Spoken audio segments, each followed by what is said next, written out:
episode, we looked at how to create the right conditions to store your seeds over winter. Now it's spring and it's time to sow them out. The very beginning of their journey to one day being a tree you can sit beneath. First we'll look at how to prepare seeds ready for sowing out. Then we'll look at all aspects of sowing, watering and placement of seed trays, and what happens after your seedlings begin to grow.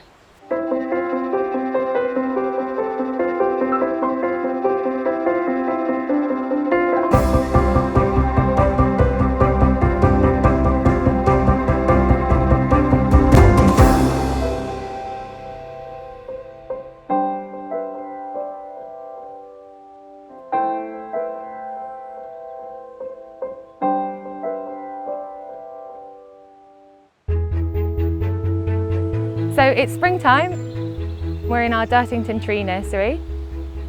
We've been established here for about 8 years, so it's quite a large, well-established nursery. You might be growing in a smaller space. We grow in a few different ways. We have water baths, we have troughs, we have beds for growing trees in the soil, and we also have container grown stock.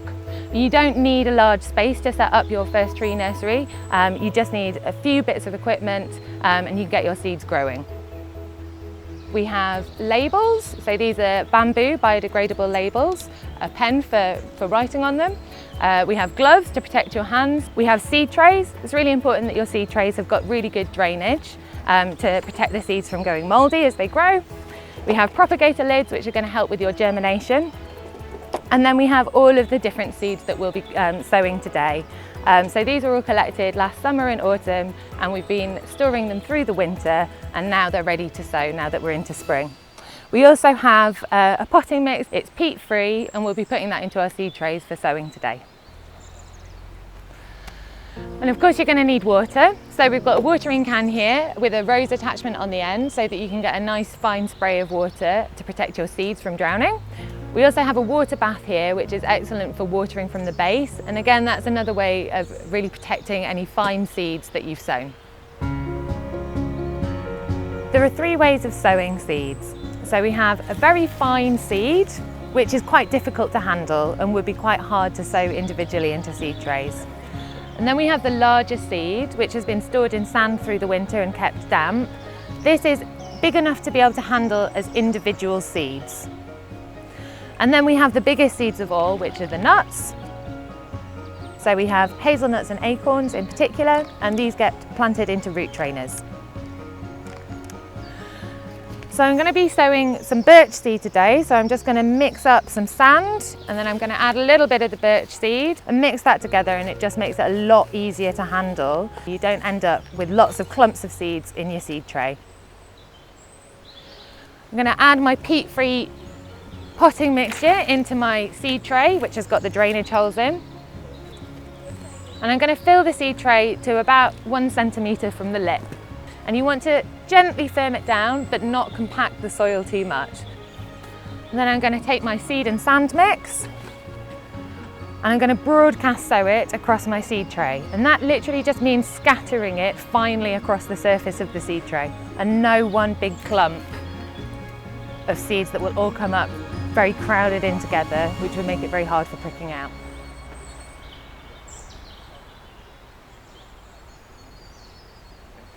Gently firm it down again, just to make sure that those seeds have come into really good connection with the soil. And then for these seeds in particular, the birch, they need a little bit of light to be able to germinate. So I'm going to be using some vermiculite on the surface of the soil here.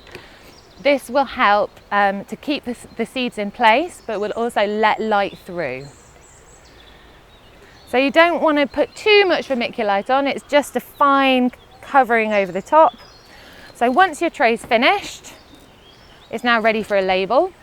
So this is birch, collected in 2020.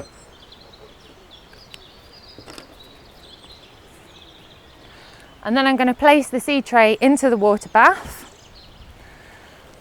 And the reason for using a water bath here is it's very, very fine seed, and so we don't want to disturb that seed that we spent all of that time very carefully spreading out across the tray. We'll know when the whole tray has been watered by when the surface of the soil is damp.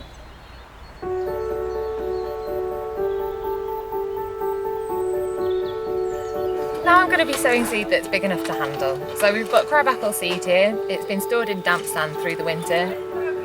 So I'm going to get started by filling up my seed tray with peat-free potting compost.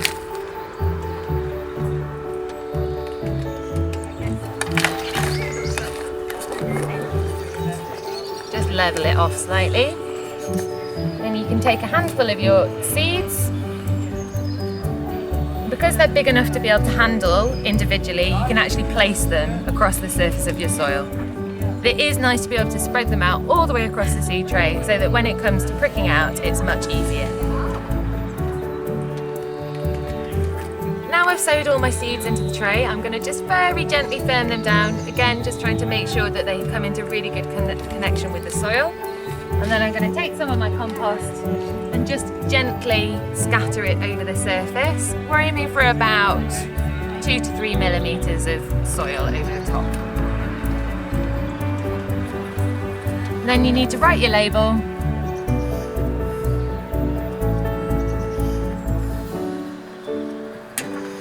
Pop it into your tray and then put your tray in the water bath.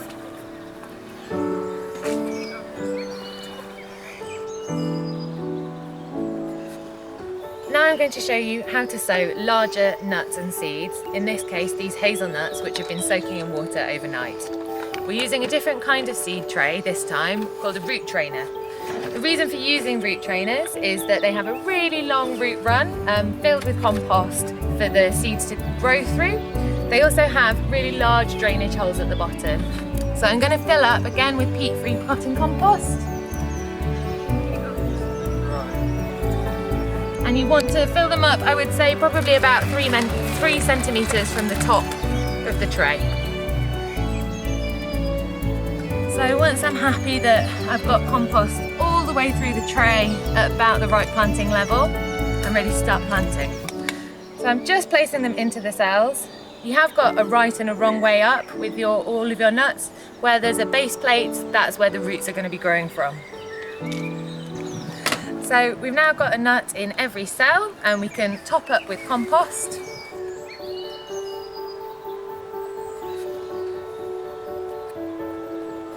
Once your whole tray's full, I like to just give it a tap like that just to help the soil settle into the cells. And then you need to write a label. And now it's time to water. This time I'm going to use a watering can. Make sure that you use a rose on your watering can so that you don't completely drown your seeds with a big spurt of water. And then you want to go back and forth several times over your tray of root trainers just to ensure that the water is really percolated down through those cells. So I'm just letting it soak in for a minute and then going back over. It's very easy to assume that you have water all the way down to the bottom of the cell just when the surface is damp, so you do need to go over it several times.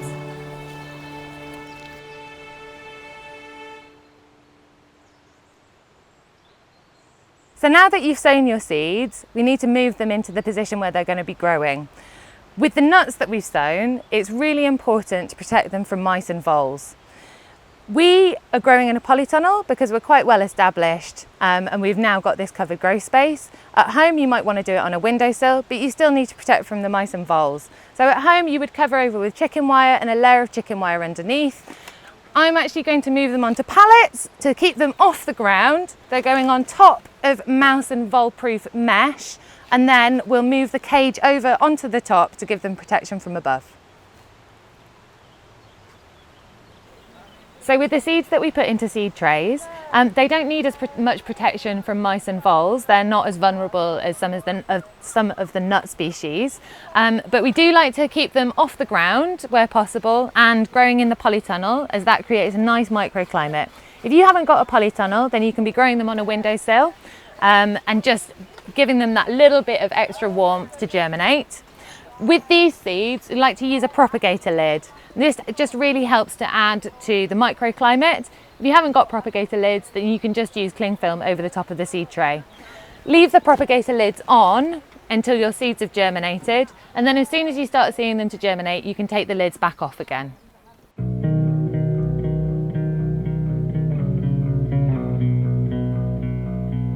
These seeds will now be left to germinate, so we're going to skip ahead to the next stage, which is called pricking out. At a certain time, your seedlings will be ready to be pricked out. This is just the process of moving them from the seed tray into larger containers to grow on. First of all, you need to think about whether you have space in the nursery for your seedlings, but also you need to know whether your seedlings are ready to go. The first leaves that they'll put out are called cotyledons or seed leaves. The second set of leaves that they put out are their true leaves, and these look like the leaves on an adult tree.